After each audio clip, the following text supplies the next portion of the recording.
The ancient chamber of the Galactic Council stretched upward into darkness, its walls carved from stone that had witnessed 10,000 years of decisions that shaped the fate of worlds.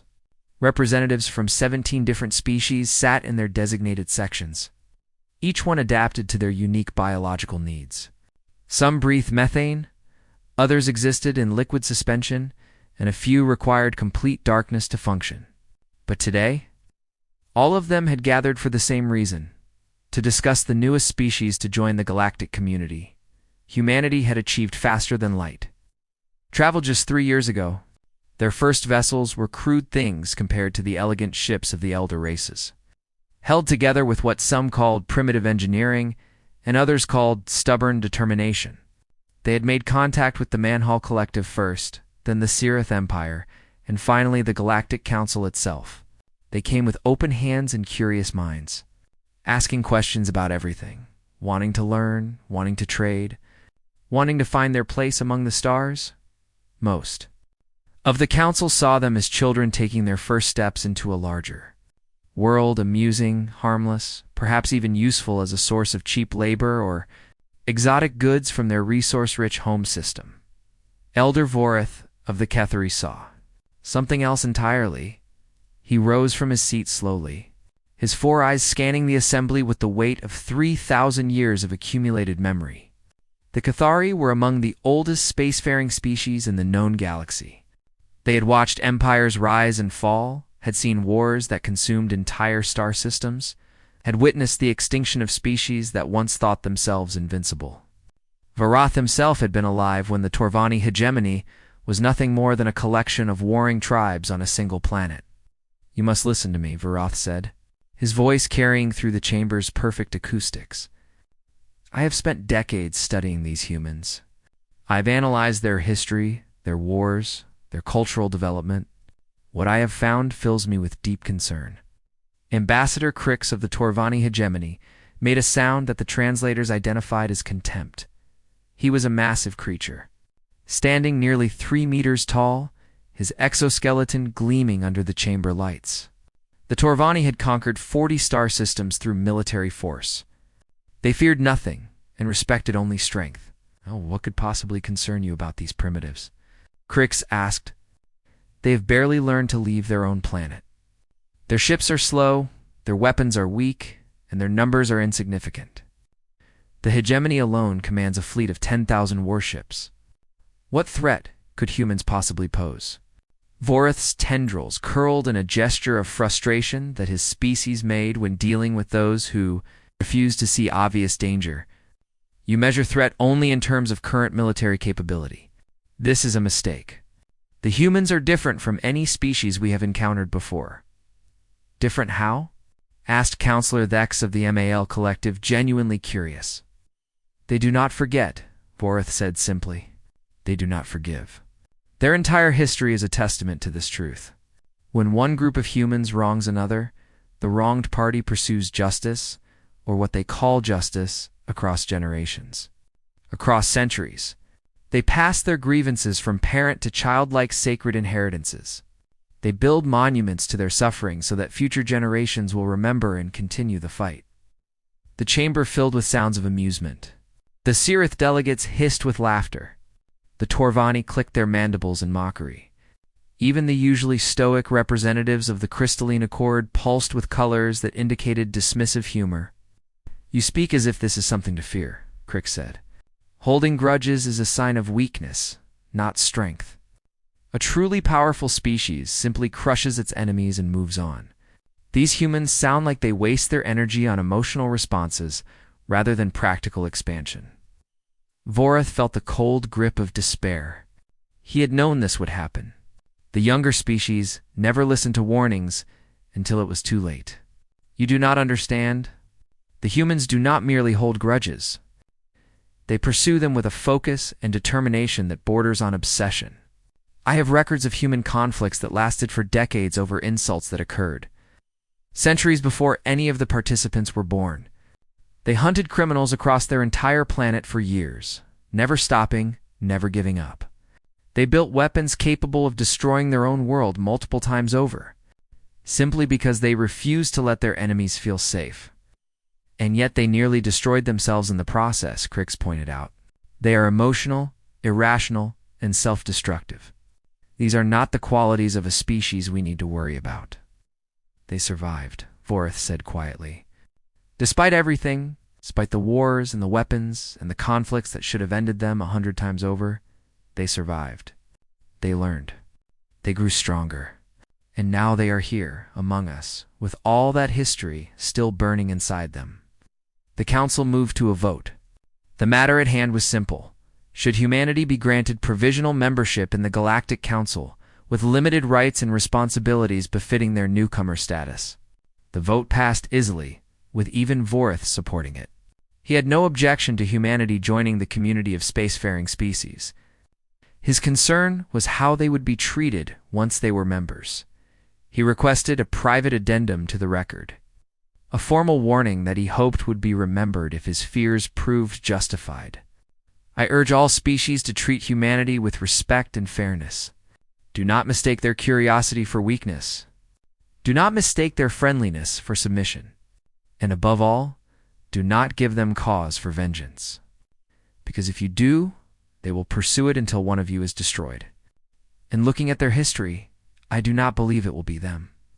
The addendum was noted and filed away, forgotten almost immediately by everyone except Vorath himself. On Earth, in a secure facility buried deep beneath a mountain, Commander Lisa Grant watched a recording of the council session with cold, calculating eyes. Human intelligence operatives had managed to place surveillance devices in the chamber decades ago. Back when humanity was still believed to be centuries away from space travel, the galaxy's arrogance had given humanity an advantage they intended to keep. Captain Daniel Cole stood beside her, his arms crossed over his chest. He was a veteran of the resource wars that had nearly torn Earth apart 2 generations ago. And he recognized the look on his commander's face. It was the look of someone preparing for trouble. They think we are primitives, Lisa said quietly. They think we are weak, harmless, beneath their notice. Right. Daniel nodded slowly. The Torvani especially. Did you see how their ambassador dismissed the Elder's warning? He practically laughed in the old one's face. Lisa turned off the recording and sat in silence for a long moment. The Elder understands us. He sees what we really are. But the others, they have never faced anything like humanity before. They have conquered species that surrendered when they realized they were outmatched. They have negotiated with species that valued survival over pride. They have never encountered a species that would rather burn everything to ash than accept defeat. Should we be worried? Daniel asked. Lisa shook her head. Not yet. We will be peaceful. We will be friendly. We will trade and learn and grow stronger with each passing year. And we will remember every slight, every insult, every moment of disrespect. She stood and walked toward the door. Because if they ever give us a real reason to show them what humanity is capable of, we will be ready. And they will learn why the Elder tried to warn them. Daniel watched her go, then turned back to the frozen image of Ambassador Crix on the screen. The Torvani looked so confident, so certain of his superiority. He had no idea what was coming. 2 years passed like water flowing through open fingers. Humanity spread into the stars with careful, measured steps. They established colonies on worlds that no other species wanted, planets that were too cold, too hot, too dry, or too far from the comfortable trade routes that connected the great powers. They asked for nothing except the right to exist. Peacefully in their small corner of the galaxy, the colony on Kepler 4, for 2b, was called New Haven. It sat on a world covered mostly in shallow oceans and scattered islands, a place where the sunsets painted the sky in shades of purple and gold that artists traveled across light years to capture on canvas.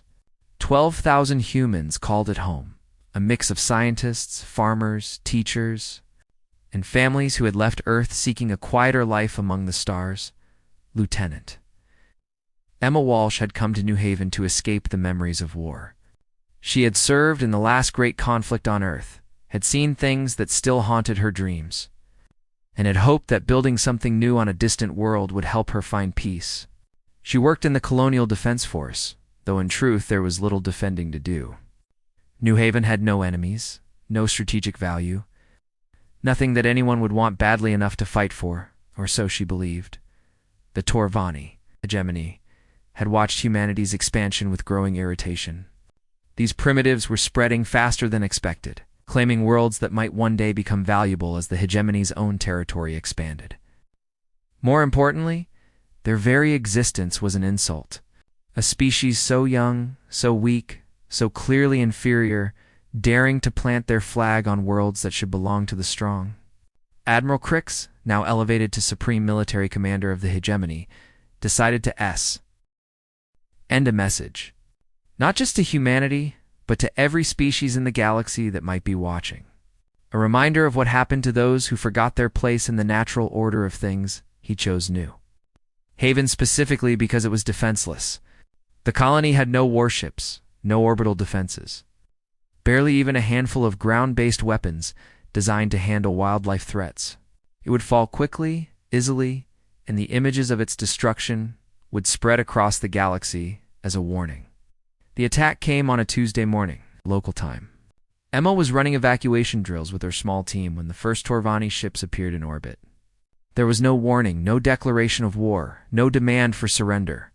One moment the sky was clear and peaceful. The next, it was filled with fire. The bombardment lasted for 3 hours. Torvani warships rained plasma fire down on the surface with methodical precision, targeting residential areas, schools, hospitals, the places where people gathered in the greatest numbers.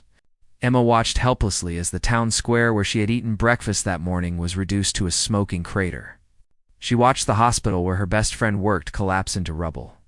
She watched children running through the streets, trying to find their parents, disappearing in flashes of green light.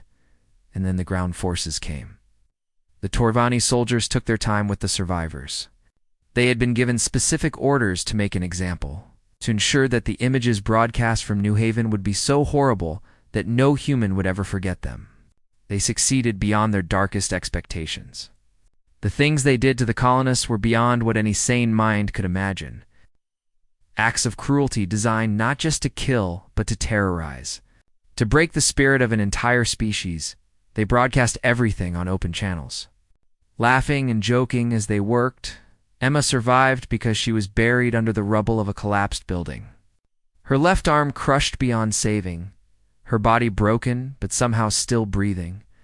She lay there for 16 hours, listening to the screams of her neighbors, the laughter of the Torvani soldiers, the sound of a world dying around her, a civilian transport ship. The Morning Star had been conducting routine supply runs when the attack began. Its captain, a man named Gregory Palmer, made a choice that would later be called either incredibly brave or incredibly foolish. He turned his ship around and flew directly into the destruction. Searching for survivors, he found 40-7 people out of 12,000. 47 survivors to tell the story of what had happened on New Haven. 47 witnesses to carry the memory of their murdered families. Friends and neighbors back to Earth. Emma was the last one pulled from the rubble, more dead than alive. The medical team on the Morning Star amputated what remained of her left arm and kept her breathing through sheer determination. She woke 3 days later to find Gregory sitting beside her bed, his face gray with exhaustion. "How many?" she asked, her voice barely a whisper. Gregory could not meet her eyes. 47, including you." Emma closed her eyes and felt something inside her change, something fundamental and permanent. The woman who had come to New Haven seeking peace was gone. In her place was someone new, someone forged in fire and loss and rage. On Earth. The news spread faster than anyone could contain it. The Torvani had broadcast their atrocities proudly, thinking to inspire fear. Instead, they inspired something far more dangerous. President Nathan Hughes addressed the world from the steps of the United Nations building. His face carved from stone, his voice steady despite the fury burning in his eyes. Behind him stood representatives from every nation on Earth, united for the first time in human history by a common enemy.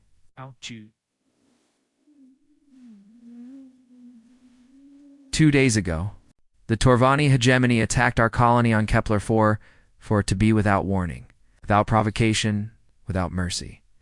They murdered 12,000 of our people.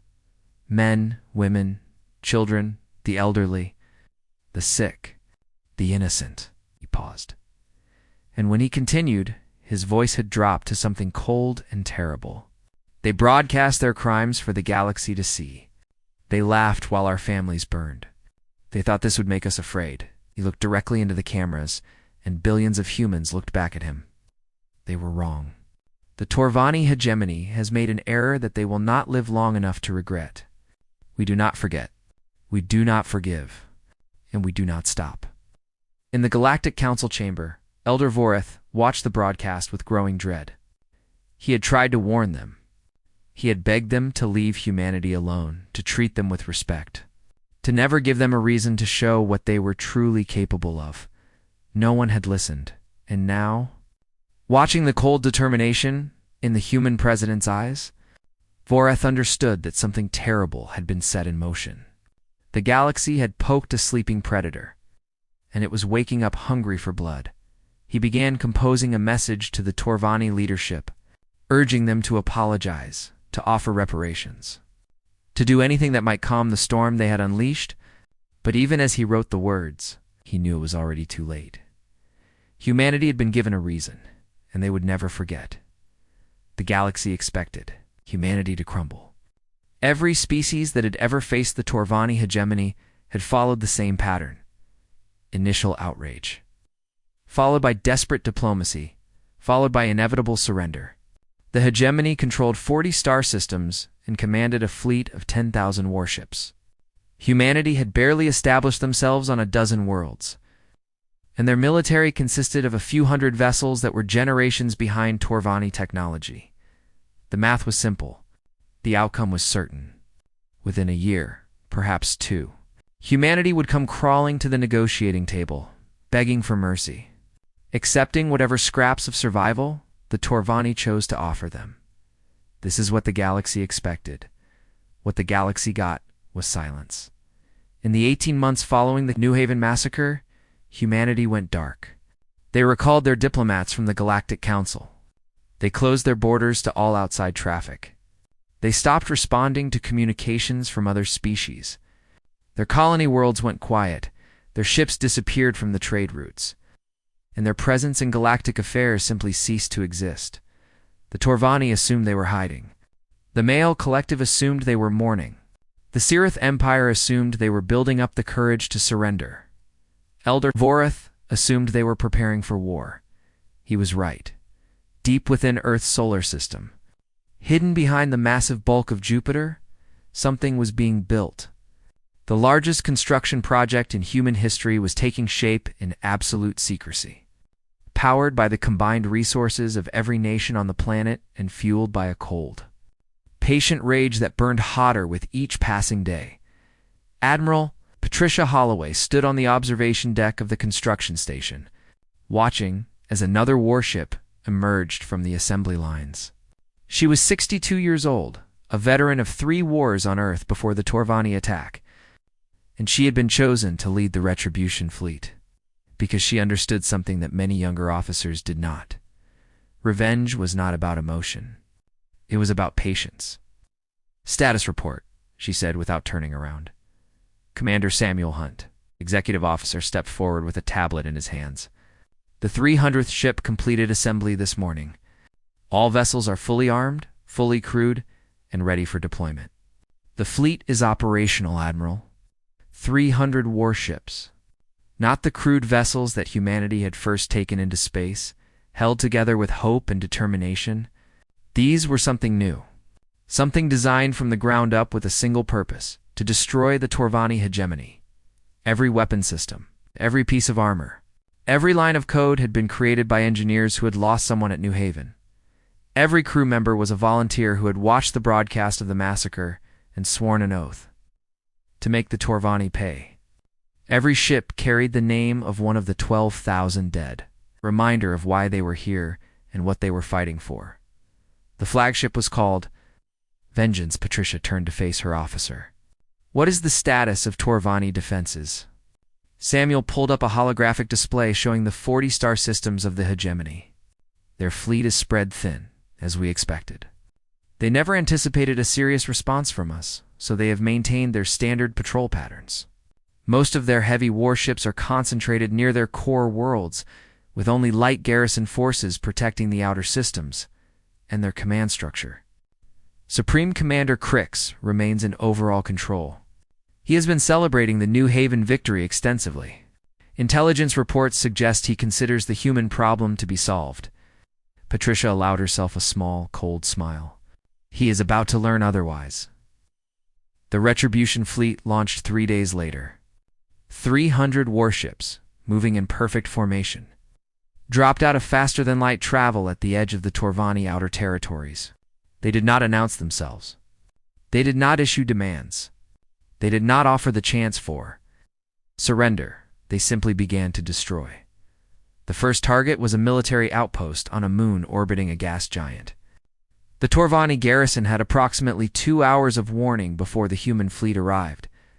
They spent most of that time trying to confirm that the sensor readings were accurate, unable to believe that the primitive humans had somehow assembled a force capable of threatening them. The battle lasted 12 minutes. The human ships were faster, more maneuverable, and equipped with weapons that the Torvani had never seen before. Energy shields that should have stopped any attack flickered and died under concentrated fire. Armor that had been considered impenetrable melted like ice in a furnace. The garrison sent out a distress call that was cut short mid-transmission. When the fleet moved on, nothing remained but wreckage. The pattern repeated across the outer systems. Military installations, shipyards, weapons factories. Anything that could be used to wage war was systematically located and destroyed. The human fleet moved with surgical precision, striking fast, hitting hard, and vanishing before reinforcements could arrive. Supreme Commander Crix received reports of the attacks with growing disbelief. He had expected humans to be emotional, irrational, easy to predict. Instead, they were cold, methodical, and devastatingly effective. Every strike seemed to know exactly where Torvani defenses were weakest. Every attack targeted exactly what the hegemony could least afford to lose. He ordered his fleet to consolidate, to form defensive positions around the core worlds. He sent messages to the Galactic Council demanding intervention, claiming that humanity was committing war crimes, violating every convention of civilized warfare. The Council received his messages and did nothing. Elder Voreth had made sure of that. He had spent the months of human silence, reminding every species on the Council of what the Torvani had done at New Haven. He had shown them the broadcasts, the recordings of laughing soldiers and dying children, the evidence of atrocities that went beyond anything the galaxy had seen in centuries. You wanted this, Voreth told Crix's diplomatic representative. You attacked an innocent colony to send a message. Well, humanity is sending a message now, and the Council has no interest in stopping them. The representative fled the chamber in terror, back on the vengeance. Admiral Holloway reviewed the latest intelligence reports with her command staff. The Torvani fleet was pulling back to their core worlds, abandoning the outer systems to concentrate their defenses, exactly as she had predicted. Admiral Samuel said, "We are receiving surrender requests from several Torvani outer colonies. They are offering unconditional capitulation in exchange for their lives." Patricia looked at the messages scrolling across her screen. Pleas for mercy. Promises of cooperation. Offers of information about hegemony defenses. She deleted them all. "We do not accept surrenders," she said quietly. "Not from them. Not ever.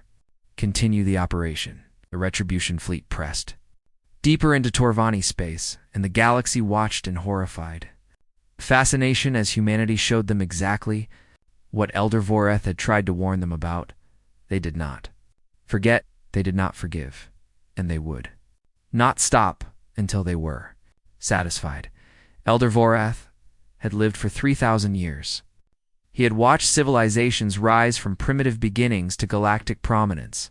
He had witnessed wars that consumed entire star systems and peace treaties that lasted for centuries.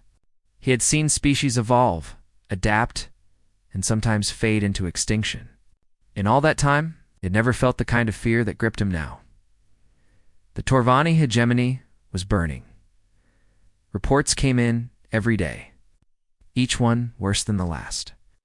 The human fleet had pushed deep into hegemony space, systematically destroying every military target in their path. Shipyards that had taken generations to build were reduced to rubble in hours. Defense stations that had held back invasions from powerful enemies crumbled under human weapons fire. The once mighty Torvani navy, 10,000 warships strong, had been cut in half and was still shrinking. Supreme Commander Crix had stopped sending requests to the Galactic Council. There was no point. Everyone knew that the Council had chosen to let humanity have their revenge, and no amount of begging would change that decision. Vorath understood why the Council was staying out of the conflict. He had made sure they understood the full extent of Torvani crimes at New Haven, but understanding why something was happening did not make it any easier to watch. The Cathari Elder found himself spending long hours staring at star maps, watching the progress of the human fleet, wondering how far they would go and what would be left when they were finished. He needed to speak with them. He needed to understand what was driving them, what would satisfy them, what it would take to end this war before it consumed everything in its path. And so he sent a request to the human ambassador to the Galactic Council, asking for a private audience. The request was granted. Ambassador Kevin Price arrived at Vorath's private chambers, exactly on time. He was younger than Vorath had expected, perhaps 40 human years old, with brown hair going gray at the temples and eyes that carried a weight far beyond his age. He wore a simple, dark suit, no military decorations, no signs of rank or status. Just a man representing his species. They sat across from each other in Vorath's study, surrounded by artifacts from civilizations that had died before humanity had learned to make fire. The room was silent, except for the soft hum of environmental systems keeping both of them comfortable. "Thank you for agreeing to meet with me," Vorath said.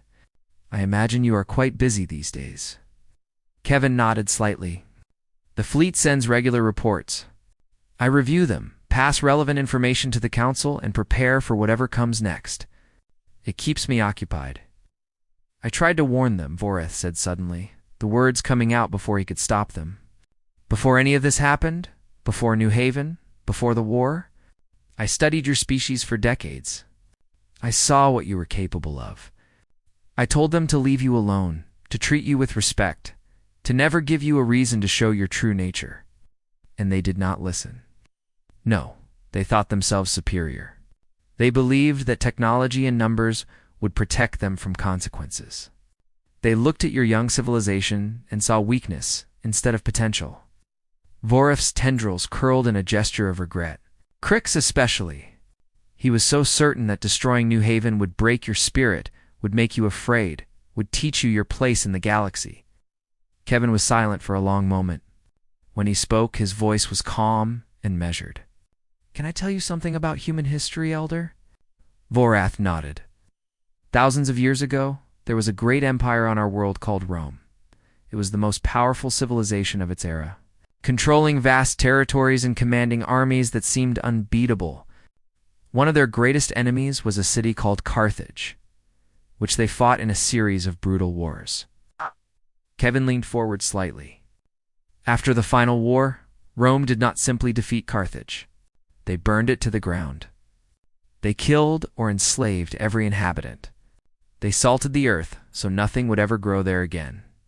And then they made it illegal to even speak the name of Carthage, trying to erase it from history entirely." Vorath listened in growing horror. "Another example," Kevin continued. "During what we call World War II, an enemy nation attacked a military base called Pearl Harbor. The attack killed approximately 2,000 people. In response, humanity developed and used nuclear weapons for the first time, destroying 2 entire cities and killing hundreds of thousands. The nation that attacked us surrendered unconditionally and spent decades rebuilding under our supervision. You are saying that the Torvani attack was nothing unusual by human standards." Kevin shook his head. "I am saying that the Torvani attack was a mistake beyond anything they can comprehend. 12,000 innocent people were murdered while their killers laughed and broadcast the atrocities for the galaxy to see. Children were hunted through the streets. Families were tortured for entertainment, and the Torvani thought this would make us afraid. He stood and walked to the window, looking out at the stars. We are not afraid. We are angry. And we will pursue that anger until every shipyard that built the vessels that attacked New Haven is dust. Until every soldier who set foot on that colony is dead. Until every factory that produced the weapons used against our people is nothing but rubble and ash. Voroth felt something cold settling in his chest. How far will you go? How long will this continue? Kevin turned to face him. Until we are satisfied? Not until we feel better. Not until we have mourned. Until we are satisfied that the debt has been paid in full. And if another species were to make the same mistake? The human ambassador walked back to his chair and sat down.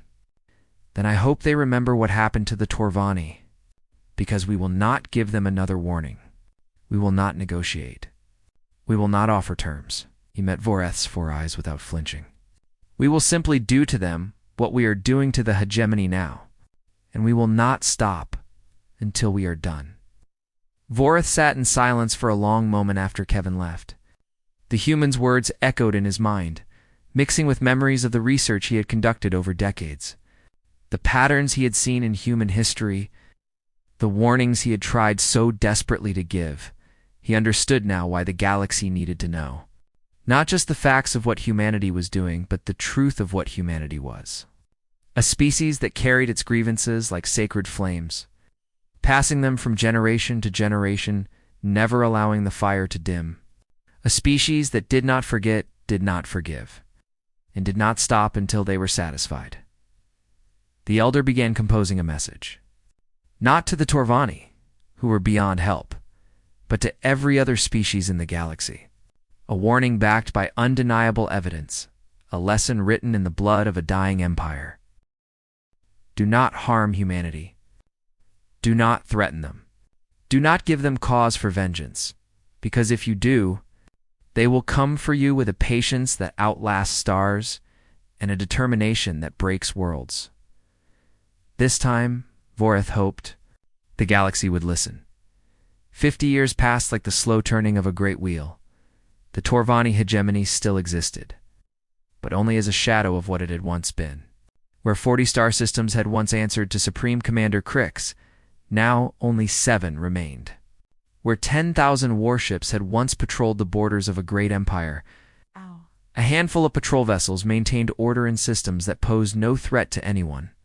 The hegemony had been reduced from a galactic power to a minor regional presence. Their military capacity permanently restricted by treaties that humanity had dictated and the Galactic Council had enforced. Crix himself had not survived to see the end of the war.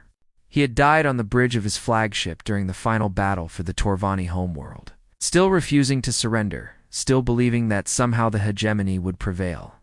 His death had not brought satisfaction to humanity. It had simply been noted, recorded, and filed away as one more item on a very long list of debts that had been paid. The war had ended not with a dramatic surrender or a triumphant victory celebration, but with a quiet ceremony on a scarred and wounded world. Human representatives had met with what remained of Torvani leadership and presented them with a document outlining the terms of peace. The Torvani had signed without argument. They had nothing left to argue with. On Earth, the scars of the warriors were slowly healing. The massive industrial complexes that had produced 300 warships had been converted to civilian use. The soldiers who had crewed those ships had returned home to families and lives that had been put on hold. While they pursued justice across the stars, the monuments built to remember the dead of New Haven had become places of pilgrimage, visited by millions who came to pay their respects and to remember why the war had been fought. Admiral Patricia Holloway had retired from active service 20 years ago. At 82, she walked with a slight limp from an injury sustained during the assault on the Torvani core worlds. But her mind remained sharp, and her eyes still carried the cold determination that had terrified enemies across the galaxy. She had been offered countless positions since her retirement: political offices, corporate directorships, speaking engagements worth more money than she could spend in a lifetime. She had turned them all down today on the 50th anniversary of the New Haven massacre. She stood at the memorial site on Earth, watching as thousands of people gathered to remember what had been lost and what had been won.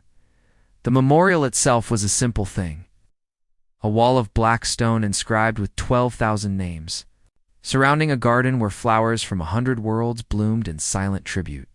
At the center stood a statue of a woman and child, reaching toward the stars, their bronze faces turned upward in hope and defiance. Patricia walked slowly along the wall, her fingers brushing the carved names she had long ago memorized. Each one was a person who had died because the Torvani had decided that humanity was weak, that their lives were worth less than the message their deaths would send. Each one was a reminder of why Patricia had spent 20 years of her life pursuing vengeance across the galaxy. She stopped when she reached a familiar figure standing before a cluster of names near the end of the wall. Emma Walsh, now in her 70s, her prosthetic left arm gleaming silver in the afternoon light. She had been one of the 47 survivors of New Haven, had spent years testifying about what she had witnessed, had become a symbol of human resilience and determination. The two women had never served together, but they had met many times over the years. Bound together by a shared history of loss and revenge. "Every year I come here," Emma said without turning around, "and every year I wonder if it was worth it." Patricia stood beside her, looking at the names on the wall. Worth what? All of it. The war. The destruction. The things we did to them. Emma touched one of the carved names gently. "My sister is here. And my parents. And the man I was going to marry. Sometimes I wonder what they would think of what we became." Patricia was silent for a long moment. It was a question she had asked herself many times in the quiet hours of the night. When sleep would not come and memories of burning Torvani worlds filled her thoughts. "I think they would understand," she finally said. "They died because the galaxy thought we were weak, that we would not fight back, that we would accept whatever was done to us and move on. We proved them wrong. Every species in the galaxy knows now that humanity is not to be trifled with, that our lives have value, that harming us carries a price that no one can afford to pay." Emma turned to look at her. "And that makes it worth it?" Patricia looked out at the garden, where children were playing among the flowers, laughing and running with the careless joy that only the young could possess. Human children who had grown up in a galaxy that no longer dared to threaten their kind. "Those children will never know what it feels like to be seen as prey," Patricia said quietly. "They will never have to watch broadcasts of their families being murdered while aliens laugh. They will never wake up wondering if today is the day that some powerful species decides to teach humanity a lesson." She paused. "Is that worth it? I honestly do not know. But it is what we achieved, and I cannot bring myself to regret it." Emma nodded slowly and turned back to the wall. They stood together in silence as the sun began to set, casting long shadows across the memorial garden, across the stars. The Galactic Council had established new protocols for interacting with humanity. They were no longer dismissed as primitives or treated as newcomers who had not earned their place. Among spacefaring civilizations, they were treated with respect that bordered on fear. A careful deference that every species had learned was far safer than the alternative. Elder Voreth, in the final years of his impossibly long life, had completed his memoirs. The manuscript had been translated into every language in the galaxy and distributed to every world that possessed the technology to read it. The final chapter, titled simply, "The Species That Remembers," become required reading in diplomatic academies throughout known space. It ended with words that Voreth hoped would be remembered long after he was gone. "In all my years of study, I have encountered predators and prey, conquerors and conquered, species that burned bright and faded fast, and species that endured through patience and time. But I have never encountered anything like humanity. They do not seek war, but they do not flee from it. They do not start conflicts, but they end them with a thoroughness that leaves nothing behind. They carry their grievances like sacred flames, passing them from generation to generation, never allowing the fire to dim. They build monuments to their suffering so that no one will ever forget. And they keep their promises Even when keeping them burns worlds to ash, the galaxy has learned, at terrible cost, that there are some beings you do not wrong, some debts that can never be forgiven, some enemies who will never, ever forget. Humanity is all of these things, and I thank the stars every day that they are, at last, at peace. Because if they ever find cause to rise again, I do not know what will be left when they are done. The sun set over the New Haven Memorial, painting the sky in colors of purple and gold, the same colors that had once lit the skies of a distant colony where 12,000 dreams had died. Patricia Holloway and Emma Walsh stood together in the gathering darkness, surrounded by the names of the dead and the silence of remembrance. Behind them, a new generation was growing up in a galaxy that had finally learned to respect humanity. It had taken 50 years, 300 warships, and more death than anyone cared to count, but in the end, the lesson had been taught, and no one would ever forget it.